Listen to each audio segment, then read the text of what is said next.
Have you ever wondered why the news plays the same 5 stories again and again? Let me give you a little hint. Brainwashing and repetition is the most basic form of brainwashing. Join me as we look at the news cycle and talk about why the mainstream media is so gutless and afraid to report the truth.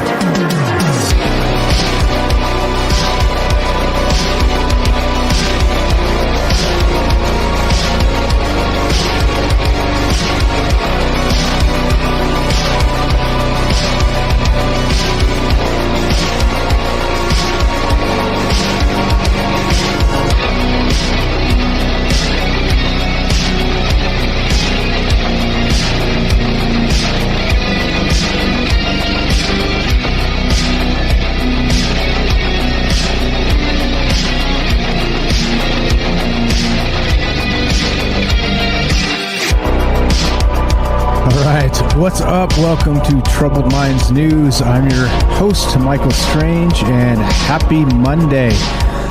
Yes, this is the show where, of course, the conspiracy is the news. That's the old inside joke, and it's no longer an inside joke. It's now just the fact of the matter, unfortunately. And so as a result of that, we get together on Monday and Friday at 3 p.m. Pacific on Twitch, as you know, because you're here, and we talk about the news. And not just the news, like different things in the news, of course. We talk about news cycles, we talk about propaganda, we talk about all the crazy stuff, right? Because, well, first, we do a show called Troubled Minds, and that's all the really crazy stuff. That's the out there. That's the navel-gazing, pondering the existence of ourselves and the universe type of conversation. This one's a little less crazy than that, but it's still, I think that when we talk about the nature of reality in particular, looking at news cycles and how the powers that be are sort of trying to manufacture a concocted reality that is not based in it at all. I think that's the weirdness here, and that's why we do this as part of this whole kind of breaking off the news cycle and doing it as its own thing, because there's just so damn much to talk about, and it's pretty wild. It's one of those pretty wild situations where you got to kind of wonder how much of what we know is actually real, and based on the media and based on clickbait and all the rest of this stuff, it does make you think and consider that, well, maybe maybe a lot of it's just a bunch of BS. And well, so anyway, so that's the deal. And if you guys want to be part of the show, we always do this live because, well, number one, transparency is important, which is why I always share my links and my sources, even though we drink a lot of the maybe juice, as we call it, and ponder some pretty far out there things. Sometimes it doesn't hurt to link sources on where the basis of the information comes from. So there it is. All my sources are always linked. You can always find them in the description on when it goes to YouTube, when it goes to the podcast, everywhere else. And of course, if you want to be part of the show, you can give us a call, 702-957-1037. That's 702-957-1037. And you could join the Discord at troubledminds.org. 1 second, volume adjustment. Okay. All right. So let's do the news, shall we? Let's get back to here. And all right. So the news, it goes a little something like this. We got some pretty far out there stuff as usual, right? Because that's the type of stuff that I like in the news cycle, because it's there are other things happening that are less important than, I don't know, let's say Joe Biden's daughter's diary. If you know what I'm talking about, well, there are other implications with that, and it's politics and it's garbage. And it's the same shit show that's been going on since, well, probably the dawn of time regarding politics. But, well, here we are, and doing our thing, talking about the news. So let's get started. And actually, by the way, we're going to do this. Let's do this one. I hadn't planned on this. So hold on 1 sec. Let me do this. Put the phone number back up. Join the Discord, troubleminds.org. We're going to do this. So Night Stalker, what's up? Derek actually shared this because we were talking about this just a little bit in the chat before we started today. Let's just start with this. This is from Newsweek, and we'll go like this. We'll just start with this one because why not? The news over the weekend, of course, was the Travis Scott incident. All right, with the festival known as, what was this? AstroWorld? Is this what this was called? Yes. All right, here we go. This is from Newsweek. A Travis Scott Satanic Festival, quote, blood sacrifice conspiracy theory spreads after a tragedy. Tragedy, definitely. People died. Now, there's all kinds of other conspiracies going around with this too, not just this blood sacrifice thing, but that I saw on Twitter that people are saying there are cover-ups. There were more than only 8 people dead, and a lot of this stuff going on. So anyway, let's start with this and read this just a little bit so you can see what's going on. While events that occurred at AstroWorld Festival in Texas over the weekend have been widely described as hellish by attendees, a number of conspiracy theories have cropped up which claim the concert was some sort of blood sacrifice.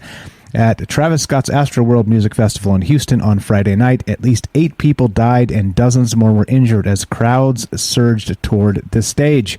And if I'm being perfectly honest, obviously this is tragic as hell, but have you guys ever been to a large concert like this and been up near the front when like the act comes on?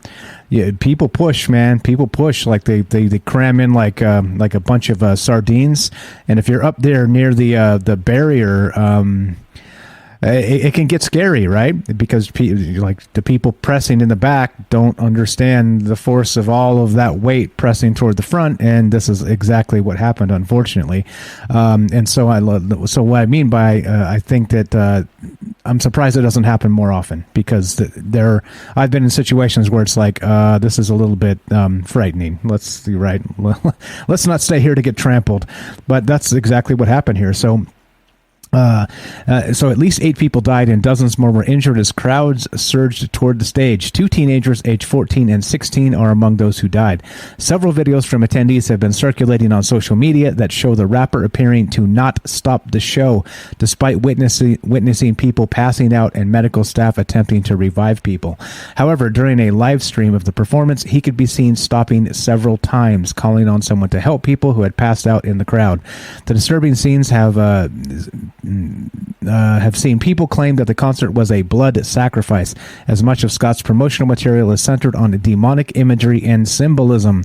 And there it is. Of course, let's see if we can get some of this symbolism here. And yeah, so let's look at this. This is what they're talking about directly on Twitter. Let's go to Twitter, and here's some of the imagery. If you guys haven't seen this, there you go. We got the Illuminati hands with the eyeball in the middle. See you on the other side. We got people, AstroWorld up here on the left, walking through what appears to be some sort of portal doorway. Something else. Let's see. What else do they got? I don't know. So anyway, that's one. Here's another one. We got this weird depiction of a person in a mouth, and people are coming and going through the mouth of this gigantic statue. I don't know. All right. So as you can see, there you go. There you go. Not safe for work alert. Nudity. We got butts on there. Anyway, so point being, I don't know what's going on with this. Like I'm not, as you guys know, I'm not like the blood sacrifice ritual expert here, but I think you can probably make the case for things like this quite a lot with a lot of these huge venue sort of situations going on from everybody, right? They've talked about it from Billie Eilish, Lady Gaga, of course, Travis Scott. All the rest of this stuff is going down, and so it does make you wonder, right? But I gotta say, how insidious would it be if this was actually planned? I don't know. I mean, it's sick, it's tragic, all that good stuff that the news cycle loves anyway. Meaning that, of course, if it bleeds, it leads. We've all heard the term. And if this is for real, a satanic blood sacrifice, I'm not so sure, because Travis Scott is now canceled. He was supposed to do a day in Vegas and coming up soon, and he's canceling that because clearly things need to be changed, right? Things need to change here regarding just safety and venues and a lot of this stuff. Because, like I said, you guys have probably been in those situations as well, where it's when it presses, you're stuck. Where can you go? Like you can't go anywhere. You're stuck, and you've got the weight of the crowd kind of pressing behind you. So anyway, this is not, like I said, not my expertise, but there seems to be a lot of pretty crazy stuff going on here with the symbolism and all the rest of this. And then, of course, like I said, people on Twitter claiming that it wasn't just 8 people passed away. It was also quite a lot more people than that. What's going on, guys? I see you in the chat. Thanks for showing up. Thanks for hanging out. Let's see. Yeah. I mean, I don't know. I think this is the weirdness of this is that maybe we'll drink some maybe juice and say maybe on this. Otherwise, I don't know. What do you guys think? As usual, taking your phone calls if you want to be part of the show. 702-957-1037 troubledminds.org. Do you think this is a ritual sacrifice by Travis Scott and whatever's going on here? Yeah. I'm gonna say we'll drink the maybe juice, and I think it's pretty insidious if this is actually the case. Of course, which would be a sacrifice, wouldn't it? That would be a pretty sick thing. All right, so anyway, let's keep on trucking here. What's going on, guys? We got sciencealert.com. Let's go to this, and in no shit news, well, we've got ancient Earth may have been ravaged by gigantic rainstorms. All right, in the distant past, Earth may have seen rainstorms hundreds of miles wide, dumping more than a foot of rain in just a few hours. That seems like normal. I mean, it's happened before here, right? Anyway, researchers have been modeling several epochs of extreme heat on our planet, times when the surface temperature would have been around 320 Kelvin or 47 Celsius, and think that cycles of dryness would have been swiftly followed by deluge of rain. This cycle is a new and completely unexpected atmospheric state, according to the team behind the new study. Not only can it improve our understanding of the past and future of Earth, it can also inform our observations of exoplanets outside of our solar system. Quote, if you were to look at a large patch of the deep tropics today, it's always raining somewhere, says climate scientist Jacob Steele from Harvard University in Massachusetts. But we found that in extremely warm climates, there could be multiple days with no rain anywhere over a huge part of the ocean. Then suddenly, a massive rainstorm would erupt over almost the entire domain, dumping a tremendous amount of rain. Then it would be quiet for a couple days and repeat. Wow. All right. So anyway, in other news, the grass is green and the sky is blue. And, well, in the past, there have been rainstorms. So there you go. Science sometimes is great, and science sometimes is like, scratch your head like, what the hell's really going on here? Anyway, all right, let us continue, shall we? And here it is. All right. NASA warns that massive asteroid is headed towards Earth, but there's no need to panic. Don't I say this literally every week now? It used to be like, once or twice or 3 times a month. I said this on the last show as well. But there is no loss of massive asteroids headed towards Earth in the news, right? Like, this is it almost seems beyond clickbait at this point, because now, like I said, there's like a couple a week, and this is brand new, 5 hours ago. Yeah, exactly. An asteroid the size of the Eiffel Tower is heading for Earth in December, according to NASA. But there's no need to panic, as the U.S. Space Agency's asteroid tracker says that potentially hazardous rock will only pass 2.4 million miles of Earth on December 11th. Although the 330-meter wide asteroid, which is named 4660 Nereus, is unlikely to pose any threat, it is predicted to make 12 more close passes in the coming decades. The closest approach the egg-shaped asteroid will make is predicted to be February 14th, 2060, when it will be just under 745,000 miles away. For comparison, the distance between the Earth and the Moon is around 239,000 miles. So, of course, this will be almost 3.5 times approximately as far away from the Earth is to the Moon, and that's at its closest. Okay, so, well, nothing to see here, right? Nothing to see here. But it almost seems like in the news cycle we have a conditioning aspect going on in that, right? They want us to see these things. I don't know. Maybe it's like pumping all this news to me because like I click it every time because I'm like, God, again? Here we go again with this stuff. But, an asteroid's going to pass by, and, well, apparently nobody's scared. Yeah, right, exactly. The size of the Eiffel Tower, Big Ben, the Statue of Liberty, whatever they want to call it, it's a little bit ridiculous to me that it's literally every freaking week now, twice a week. Last week, no joke, we had two two in the same week, and they were both different asteroids, close passes in the news. And they like to name them potentially hazardous, which doesn't mean this time. It means maybe sometime in the next 500 years there might be a close miss or something. Anyway, so there you go. So more of this. Is it conditioning for when the big one does come? Well, you tell me. I don't know. I don't have any answers. I'm just a questions guy. All right, so here we go. More of this from New Scientist. Let's see. This is pretty cool, actually. The quantum experiment that could prove reality doesn't exist. You know me, I love my realities that don't exist.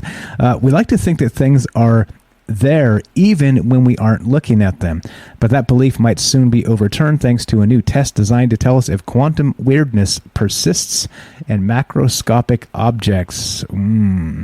Unfortunately, New Scientist is paywalled, so we only get the first few paragraphs here, but we'll start there. There's an old philosophy question about a tree in a forest. If it falls with nobody there to hear it, does it make a sound?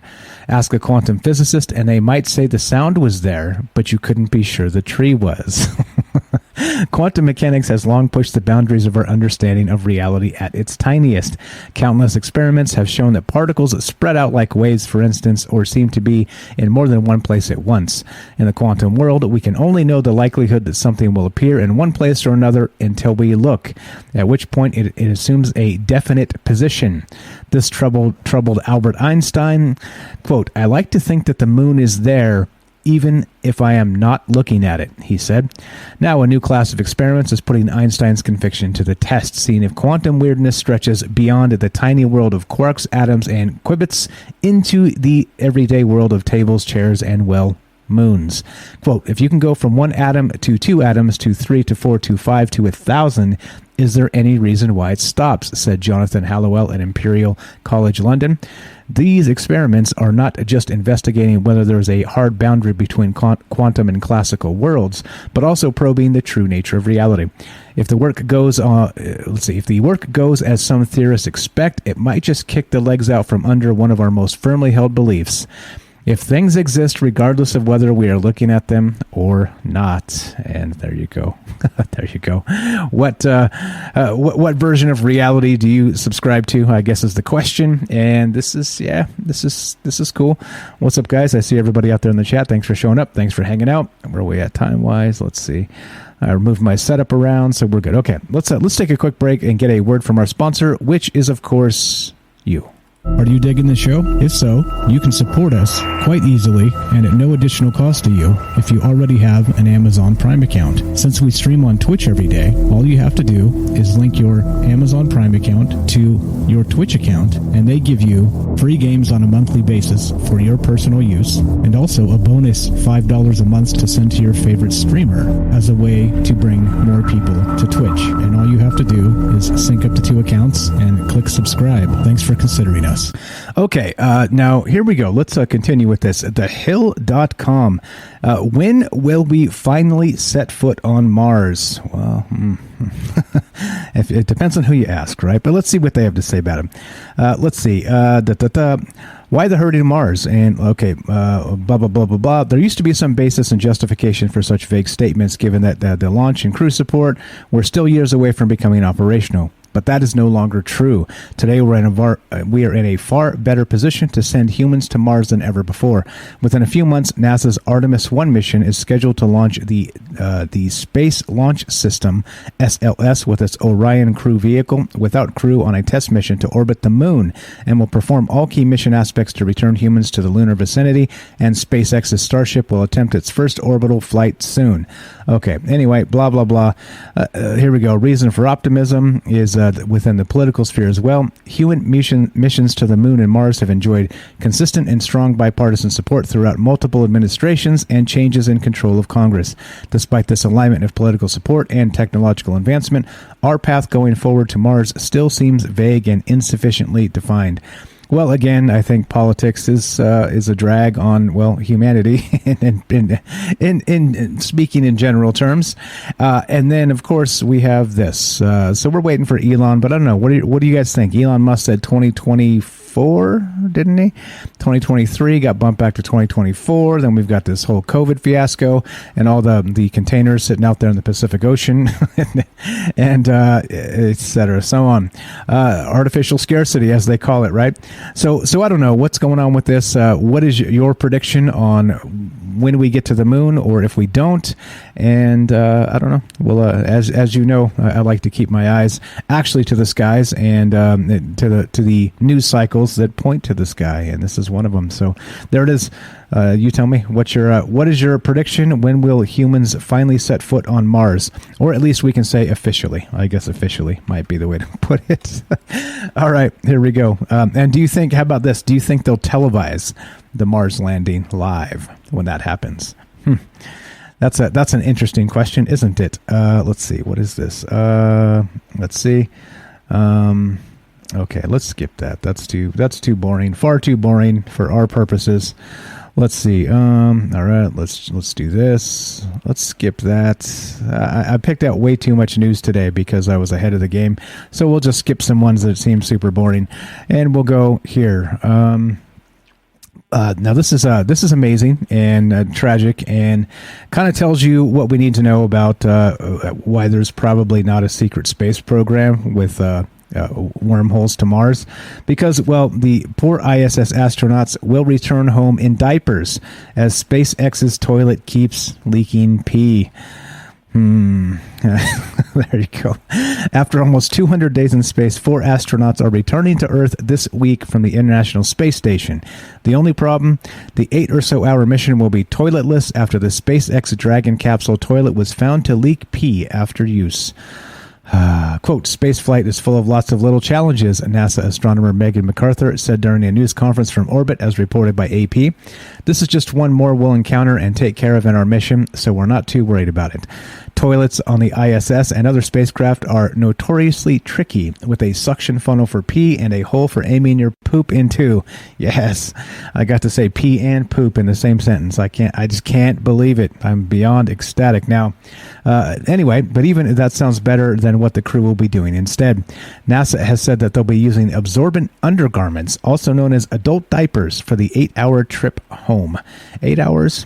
I could handle that. I think. If it's pissing myself or waiting, I think I could do 8.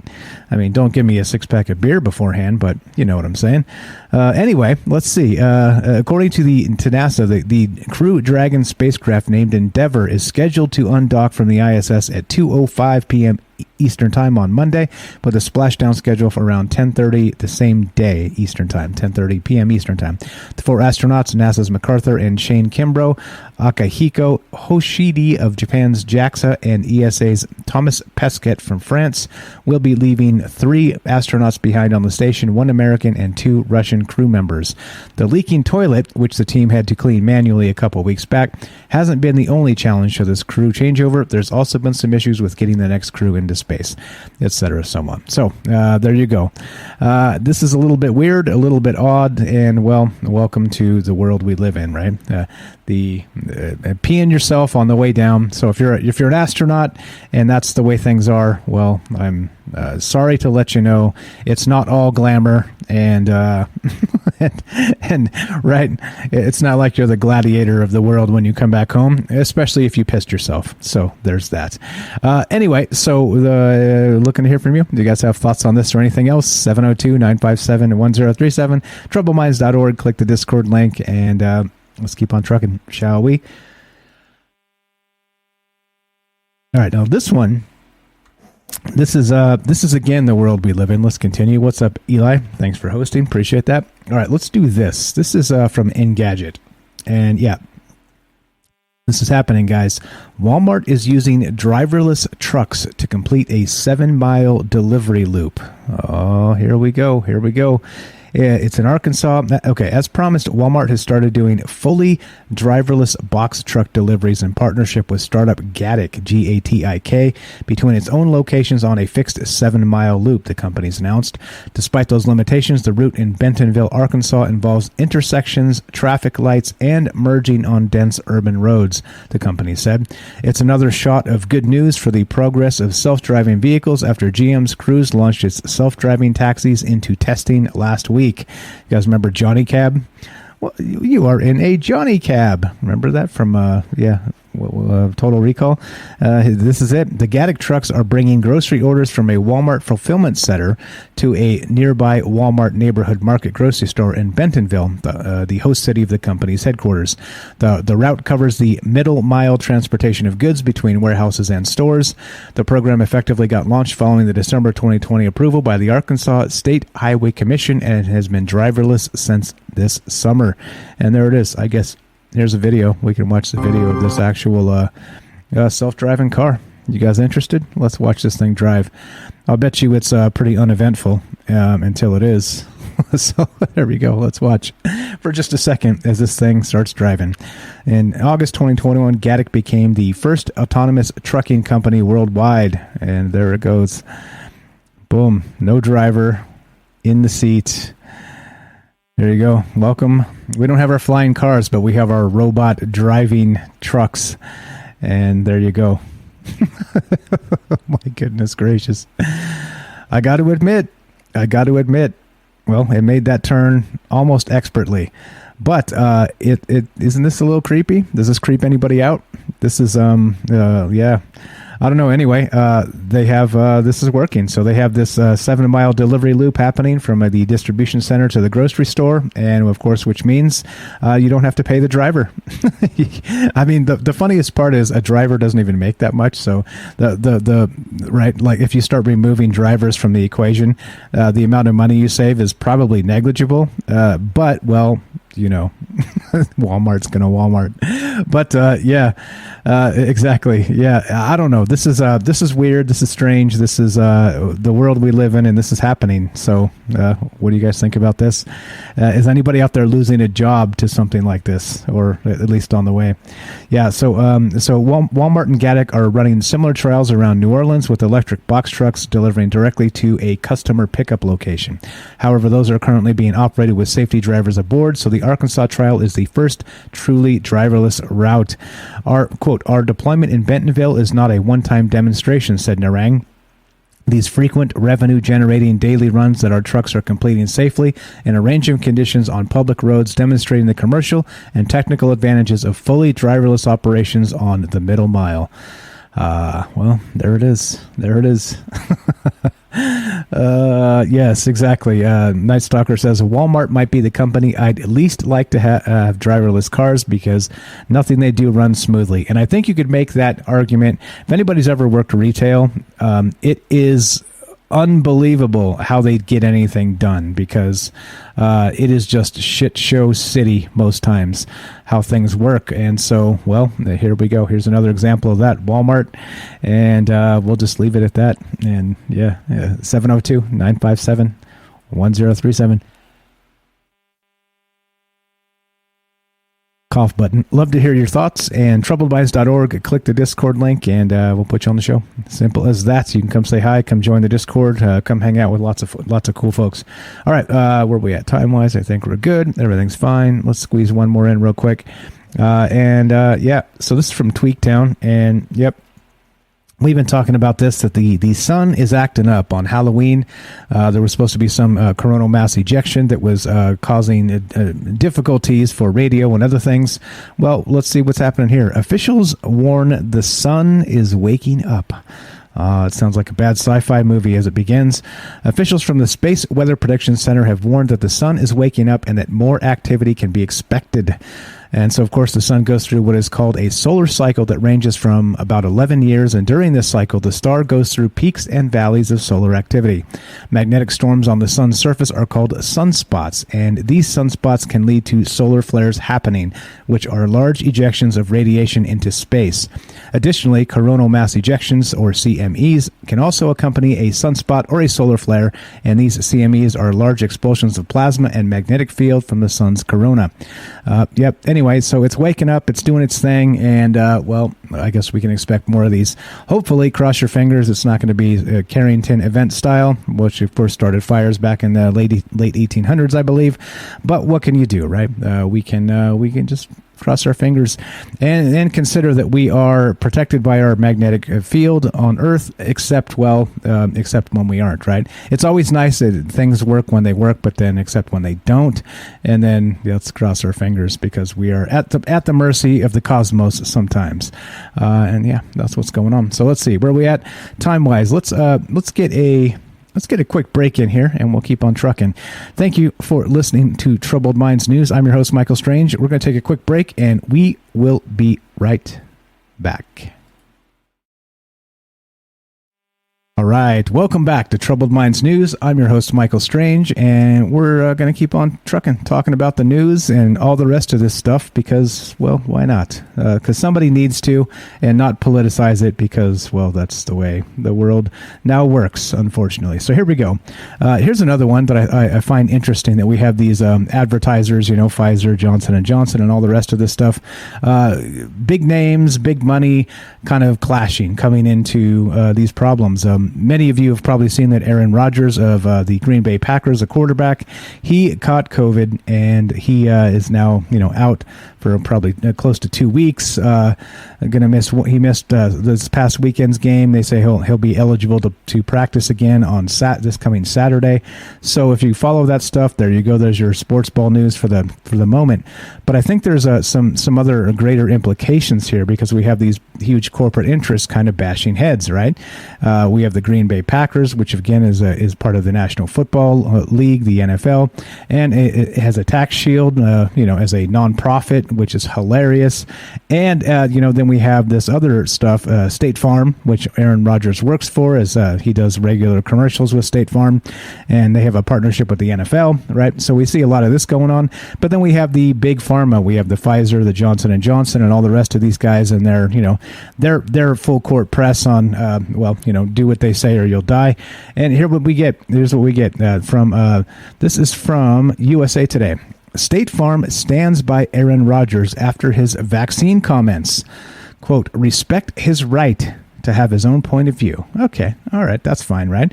Given a chance to repudiate the lies and misinformation spread last week about COVID-19 vaccines by Green Bay Packers quarterback and company pitchman Aaron Rodgers, State Farm punted. You see, I wonder who sponsors USA Today. You think it's Pfizer? I'm just throwing out a guess. I have no idea. It's just a hunch. Anyway, quote, Aaron Rodgers has been a great ambassador for our company for much of the past decade, a company spokeswoman said in a statement to USA Today Sports Monday Morning. We don't support some of the statements that he has made, but we respect his right to have his own personal point of view. We recognize our customers, employees, agents, and brand ambassadors all come from all walks of life with differing viewpoints on many issues. Our mission at State Farm is to support safer, stronger communities. To that end, we encourage vaccinations, but respect everyone's right to make a choice based on their personal circumstances. Well, there we go. I don't know. What is this? I don't even really like Aaron Rodgers, but, well, whatever. I mean, it is interesting how all of this kind of comes into, you get these corporate interests, again, the NFL, the Green Bay Packers, we've got State Farm, which is a huge corporation. We've got Pfizer and Johnson & Johnson and these guys that are pressing their full court press, like I said. And so who knows, like what's, something's got to give, right? Well, so anyway, Aaron Rodgers has COVID and made some statements. And I didn't even actually, the funny part is, I could have dug a little deeper and found the statements that Aaron Rodgers made, but guess what? I kind of don't care. Like, big deal. Like, what could he say that was so horrific that, right? I mean, You know what I'm saying? But it is hilarious how all of the corporations, right? All of the media just jumped on this, and they're just crapping on this dude, and whatever. Anyway, I again, like I said, I kind of don't care, but it is fascinating to me to see how all the corporate stances and everybody digs into the fight and has their own take, and yeah. So anyway, there we go. If you like Aaron Rodgers. Sorry, he missed a game. And did the Packers lose? I think that maybe the Packers lost, didn't they? Yeah, I think they lost to Kansas City, right? Anyway, so there you go. Clearly, if Aaron Rodgers was there, probably would have been a completely different game. And anyway, blah, blah, blah, blah. Who cares? Sports ball. Let's keep on trucking. Let's go to Gizmodo. And yeah, this is interesting. Now, this gets a lot more interesting than sports ball and Aaron Rodgers and COVID. This is from Gizmodo, and it starts like this. Space Force detects mystery object in orbit alongside Chinese satellite. Huh, that's weird, no? They're calling it an apogee kick motor, but the object's true identity and purpose remain unknown. All right, China's Shijian-21 spacecraft, you can tell I don't speak Chinese, a satellite with the stated purpose of cleaning up space junk, has an orbital companion, but we're not entirely sure what it is. The Shijian-21 satellite was launched to space by a Long March 3B rocket on October 23rd.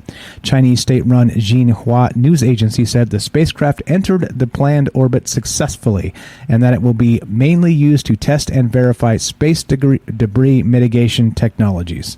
All right, that's fine, right? That's cool. I'm fine with that. And then we have this. That's pretty much all we know about Shijian-21, as China tends to be tight-lipped when it comes to affairs in space. But on November 3rd, the U.S. military detected a companion object in orbit alongside Shijian-21, as Space News reports.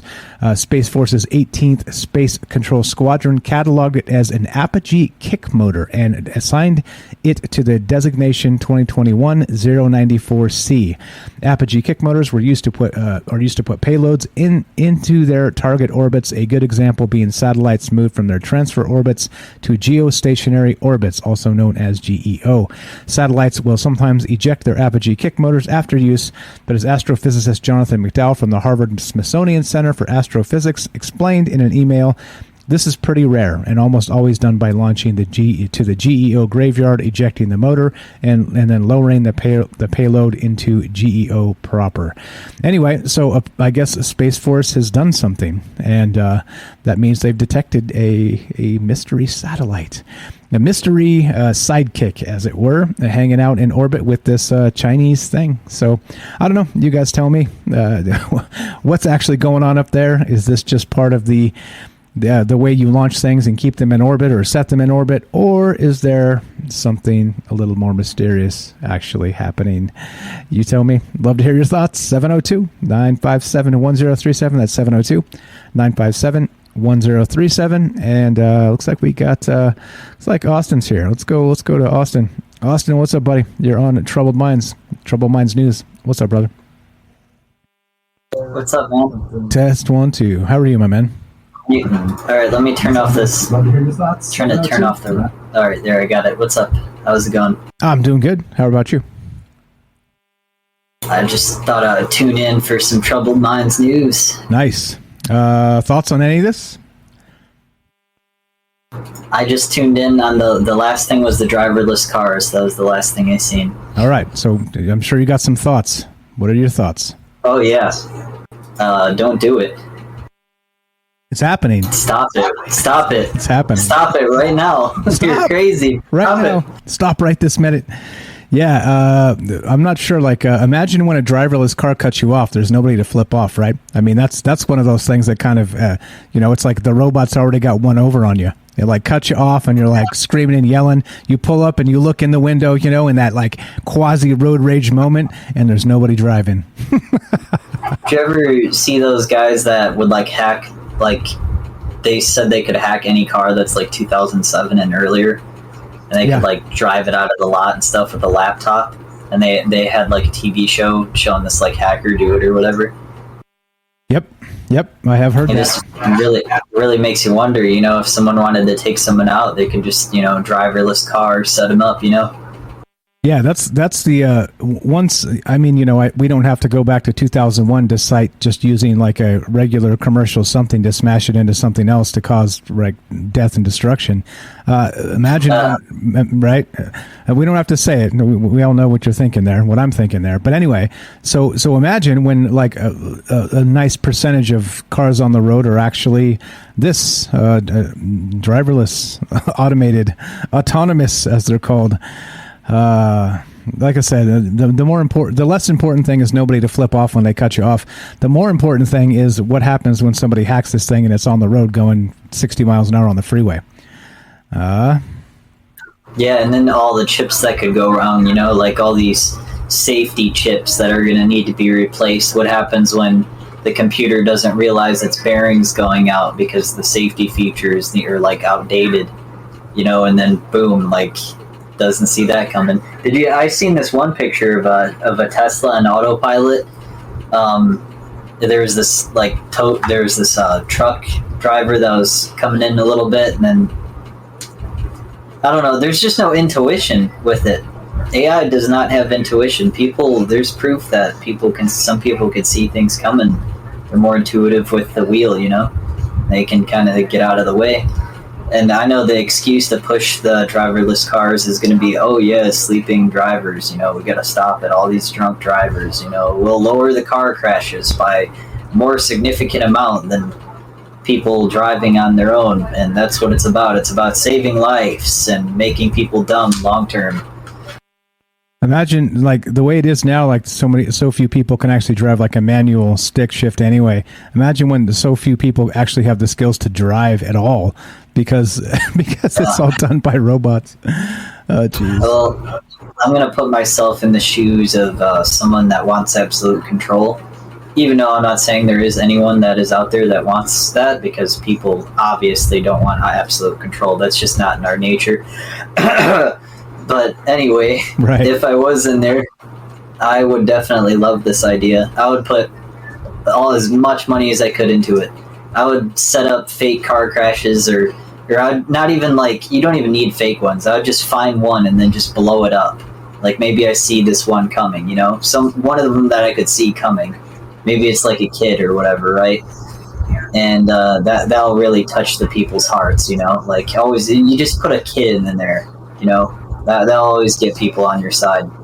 Yeah, even if nobody gets hurt.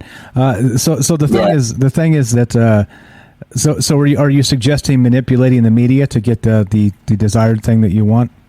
Because I mean, yeah, of course, I would put all my money in there. Of course. All right, fair enough.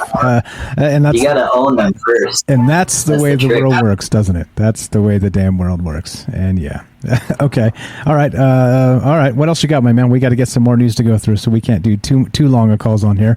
But what else you got on your mind, my man? That's pretty much it. I like old cars, so. I just like simple, and you can fix it yourself. I don't know how you're supposed to fix the driverless car yourself. You probably won't be able to at all.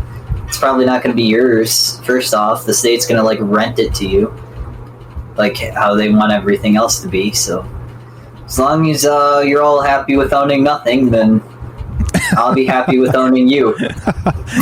And you'll like it. Yeah, I'll like it. Right. Well, and you'll like owning nothing as well. Good shit. You're the best. Own everyone. No, don't do that. We don't want to do that. Then you'd be just like them. Everybody follow. This is our good buddy Austin. Follow his YouTube channel. He's doing some stuff over there. It's on Short Quick. That's the name, and we'll put the link up when he feels confident enough. He just started anyway. So thanks, Austin. You're the best, bro. We'll talk to you soon. Okay. All right. Peace. All right, man. All right, there you go. All right, you guys want to be part of the show? Simple as that. He just jumped in the Discord, 702-957-1037, troubledminds.org. Let's keep on trucking. Let's get back to the automation, driverless things. Actually, before we do that, let's get one more word from our sponsor, and then let's finish this up. Our sponsor, of course, is you. Are you digging the show? If so, you can support us quite easily and at no additional cost to you if you already have an Amazon Prime account. Since we stream on Twitch every day, all you have to do is link your Amazon Prime account to your Twitch account, and they give you free games on a monthly basis for your personal use, and also a bonus $5 a month to send to your favorite streamer as a way to bring more people to Twitch. And all you have to do is sync up the two accounts and click subscribe. Thanks for considering us. All right, let's keep on trucking with this. This is from Vice.com, which again does amazing work if you're into clickbait political journalism. But this is hot. Jellyfish keep attacking nuclear power plants. All right, now what does that sound like? Does that sound like another amazing? Another bad beginning of a sci-fi movie, right? That's what this sounds like. So let's see what they actually have to say about this. Jellyfish are continuing to clog the cooling pipes of nuclear power plants around the world. And I'm on the fence about this one, whether I do an actual show on this, because it's a little bit, attacking nuclear power plants. It's definitely clickbaity, because wait till you hear the rest of this. Jellyfish, see what I did? Jellyfish are continuing to clog the cooling intake pipes of a nuclear power plant in Scotland, which has previously prompted temporary shutdowns of the plant. The Torness nuclear power plant has reported concerns regarding jellyfish as far back as 2011. Yeah, when it was forced to shut down for nearly a week, and at an estimated cost of $1.5 million a day because of the free-swimming marine animals. In a short comment to Motherboard, EDF Energy, which runs the Torness plant, said that jellyfish blooms are an occasional issue for our power stations, but also that the media reports claiming the plant had recently been taken offline because of jellyfish are inaccurate. There were no emergency procedures this or last week related to jellyfish or otherwise, a spokesperson said. There you go. So the attack of the nuclear jellyfish, is less than we thought it was. Anyway, like many other seaside power plants, the Torness plant uses seawater to prevent overheating. While there are measures in place to prevent aquatic life from entering the intake pipes, according to the Bulletin of the Atomic Scientists, they are no match for the sheer number of jellyfish that come during so-called jellyfish blooms. Quote, usually, screens prevent aquatic life and similar debris from being drawn into the power plant's cooling system, the Bulletin of the Atomic Scientists wrote in a 2015 blog post. But when a sufficiently large volume of jellyfish or other aquatic life are pulled in, they block the screens, reducing the volume of water coming in and forcing the reactor to shut down. So anyway, there's your attack of the nuclear jellyfish, and maybe that turns into one of these weird things, which is whatever the weird thing is. So so maybe this is a show, maybe it's not. I don't know. Let's see what's going on. All right, let's see. Okay, hold on. Let's see. Let's try this. All right, we got it. Looks like we got another caller, which we'll take in a sec. Just making sure. And all right. Okay, so as you guys know, we do this live to include you. 702-957-1037, troubledminds.org. Click the Discord link, and there you go. And all right, so let's see. Let's continue, shall we? Let's see. What do we got? Let's make sure that Ernie wants to be on the show here. Let's see. All right. So what do you guys think about the nuclear jellyfish and all the rest of the news, the driverless cars and all the rest of this stuff? I don't know. You tell me. Okay. All right. Let's see. Let's pull him in here. All right. Let's get. We got evil Ernie here. What's up, buddy? You're on here. So if you talk, you'll be heard on the stream. But if you want to just hang out and listen, you're more than welcome. All right. Let's keep on trucking. This is newatlas.com. We got, as always, right. You can check my sources. Find them linked down below after we're finished here. Genome dust turns out to be tiny chromosomes from ancient ancestors. Yeah. Right. There you go. let's see, an organism's genome is a complex tapestry woven over hundreds of millions of years of evolution. Nature is constantly shuffling and remixing DNA, but some sequences stay remarkably intact for long periods of time and may be conserved across distantly related species. A new study led by Professor Jenny Graves at La Trobe University has now identified an intriguing example of this phenomenon. Among the larger chromosomes that make up a genome, the team found what they thought were specks of dust. But on closer inspection, they were found to be tiny chromosomes of their own. When the researchers sequenced these microchromosomes, they found the unexpected fingerprint of an animal separated by more than 500 million years of evolution. WTF is this? Quote, we lined up these sequences from birds, turtles, snakes, and lizards, platypus, and humans and compared them, said Professor Graves. Astonishingly, the microchromosomes were the same across all bird and reptile species. Even more astonishingly, they were the same as the tiny chromosomes of Amphioxus, a little fish-like animal with no backbone that last shared a common ancestor with vertebrates 684 million years ago. Yeah, that's right. 684 million. Not to be confused with... What? This is weird. And, we talk about this stuff all the time. They talk about junk DNA and all the rest of this and, what it means and the flippant way humans sort of write things off they don't understand as junk or whatever it's got to be, right? But in this case, if we literally have these chromosomes that are micro from 600 million years ago that are from platypus or whatever the hell's going on here. I think there's something to this. There's agreed. What's up, Indiggity Dog? That is insane. Agreed 100%. And so as usual, right, they thought they were specks. They were specks of dust, the scientists. And no, microchromosomes that have stuck around across species, and we're which of course means we're far more related than we ever thought, right? Yeah. Okay. Anyway, with a platypus or whatever else. All right, let's keep on trucking. We got more news to get to. As you guys know, this is the quick news show. We do Monday and Friday, 3 p.m. Pacific, and it's just an hour long. And at 7 p.m., we'll do Troubled Minds tonight. At Verizon, we are investing Whoa. You can't just be dropping Verizon commercials on here. You got to pay me 3 cents if you want to do that shit. All right, here we go. Massive mountain of clothing in the desert is growing even bigger. This is from thehill.com. And yeah, I thought this was bizarre as hell. And does this make any sense to anybody? Check this out.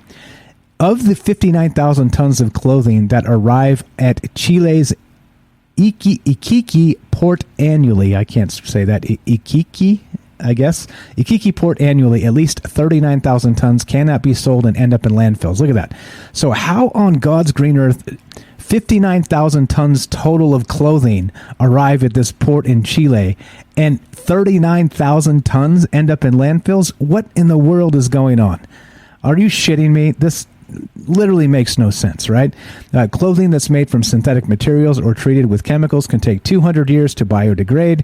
The fashion industry is responsible for 8 to 10% of the world's carbon emissions. And you've got this picture in here, and it appears like it's like, clothing as far as the eye can see in every direction. And you're like, what in the world is going on? Okay. It doesn't even explain why in this article, by the way. So it wants to say climate change and all the rest of this crap, right? They're saying, carbon emissions. It's not going to. How come it's literally 39,000 tons of 59,000 that come through annually get thrown in a landfill? And what the hell? What is this? What is this? This makes absolutely no sense for like 100 reasons. But okay, whatever. Welcome to the world we live in, right? All right, let's keep on trucking. There's more here. This is from electrek.co. And this is what we're talking about that earlier. We were talking about this. And not just Walmart with these autonomous driver car type things. Check this out. This is Tesla to deliver electric semi-trucks before end of the year, says PepsiCo CEO, despite delays. And if you guys have seen these Tesla big rig things, they supposedly are supposed to have like a 500-mile range and like amazing torque, right? Because all the electric stuff doesn't have all the combustion engine shit. You just smash that gas pedal and pull that load, right? They say they're actually going to be delivering them, and PepsiCo is going to start using them this year. So PepsiCo CEO Ramon LaGuarta says that it is expecting Tesla semi-electric truck deliveries this quarter, despite Tesla saying that deliveries were delayed to next year. While Tesla's been making progress toward bringing its electric semi-truck to low-volume production in Nevada, the automaker recently confirmed that the customer deliveries of the Tesla Semi are pushed to next year. So customers, if you want to buy your own, but them corporate contracts, right? You get in a little quicker. CEO Elon Musk said it was due to limited battery supply, why it's getting pushed back here. So now PepsiCo, who is one of the biggest buyers of Tesla semi-trucks, either didn't get the message or knows something we don't, because it apparently expects deliveries by the end of the year.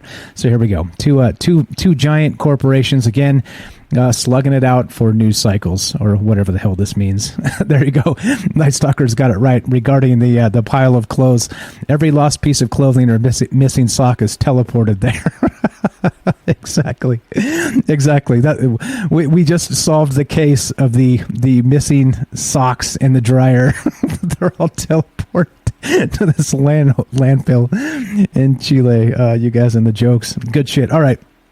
Where are we at? Almost done. All right. Let's see. Let's pick something good here. How about this? This is pretty hot. This is from ScienceAlert.com, and you guys know me. I love watching the stars and considering the implications of the things out there. All right, here we go. Astronomers detect a tsunami of gravitational waves. Here's where they're coming from. So, yeah, this is pretty nuts. If you look at this, masses of the stellar graveyard, you got this nice image of all this stuff coming, right? Here we go. In less than 5 months from November 2019 to March 2020, the LIGO Virgo how do you say this? Interferometers, I don't even know, recorded a massive 35 gravitational wave events. On average, that's almost 1.7 gravitational wave events every week for the duration of the run.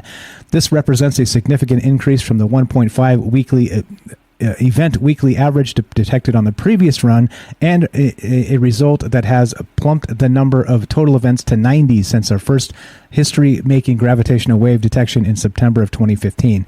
So apparently these things are happening all the damn time now. First, we were shocked when we discovered it back in 2015.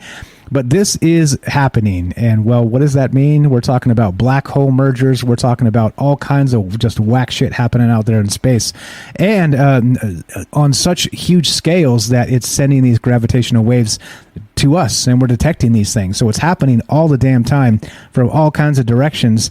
And if you're into this, well, I kind of am, but it's going to be one of those things where this might be an entire show. But I don't know. This is a little bit weird, and I thought it was worth mentioning because wow, apparently space isn't as chill as we thought it was, if you know what I mean. All right, let's keep on trucking. Here's a pretty good one. This is from BGR.com. Let's keep on rolling with the news. And here we go. Hackers are stealing 2FA codes with terrifyingly effective voice bots. Every time a massive data breach makes the news, we remind you about the best practices you need to employ to protect your online properties. Blah, blah, blah. Never use weak passwords. You guys know the drill. But here we go. So this the 2FA stuff, right? The two-factor authentication is what this is known as. Is when you are doing you log in and it sends you a text message and then you put in the code and you guys all know what this is. But what's happening is, well, hackers are, doing this. Even with bots, 2FA protection isn't foolproof. Some hackers might try to social engineer attacks to convince you to give up that temporary code or password, but not all of them might not. They all might not be that convincing. On the other hand, the bot is a lot more sophisticated and will make you believe that you're talking to the automated security system belonging to the service that hackers want to penetrate. Motherboard demonstrated the attack with a simple example, an incoming call supposedly from PayPal's fraud prevention system. An automated voice tells a PayPal account holder that someone tried to spend a particular sum of money. PayPal needs to verify the account holder's identity to block the transfer, and they'll ask for the two-factor authentication code. So, quote, in order to secure your account, please enter the code we have sent your mobile device now, the voice said. PayPal sometimes texts users a code in order to protect their account. After entering a string of 6 digits, the voice said, thank you. Your account has been secured and this request has been blocked. The bot then proceeded to inform the user there's no reason to worry. Don't worry if any payment has been charged to your account. We will refund it within 24 to 48 hours. Your reference ID is blah, blah, blah. You may now hang up.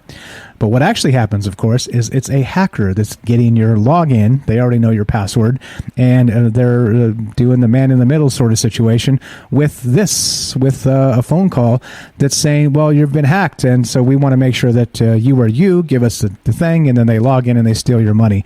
And then, yeah, that's what's really happening, right? Good shit. And another reason to, well, be happy about the online world. All right, let's do this. Let's get the hell out of here. Yeah, let's finish this up and we're done. Let's see. Let's go to this. This is from Wired.com, and this is amazing. The next big thing for RNA, yeah, that's right, fixing moldy food.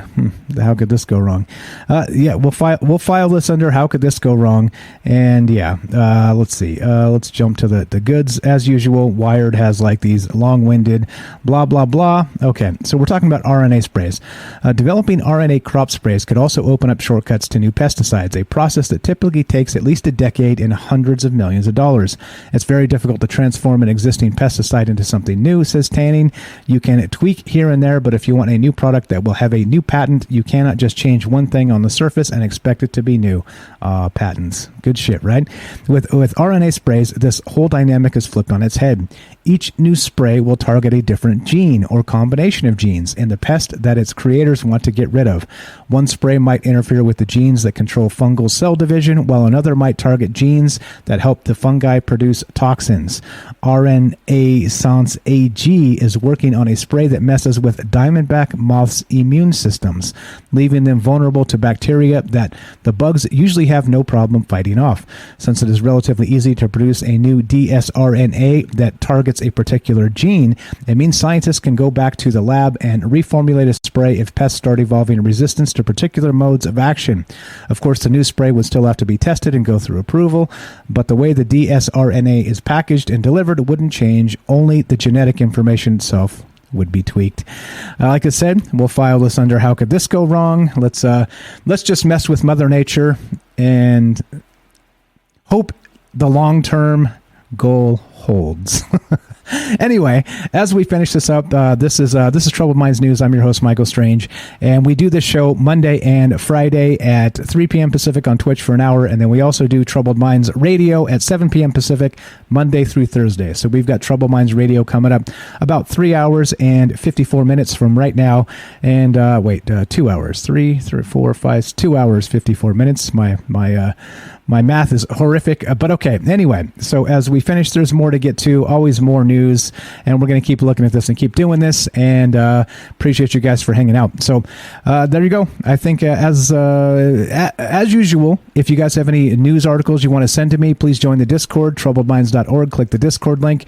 We'll talk about them on the next news show. Like I said, we do them on Mondays and Fridays in particular, so we can kind of catch dumping day, and then also what the news cycles try and push through on Monday in particular.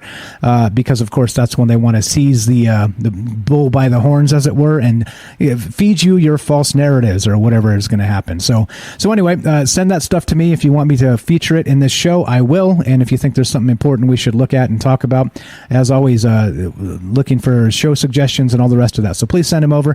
You guys are all the best. Thanks for hanging out with us in the chat. And let's roll this. Let's do the outro with the music, and boom, get the hell out of here. All right, so that's the deal.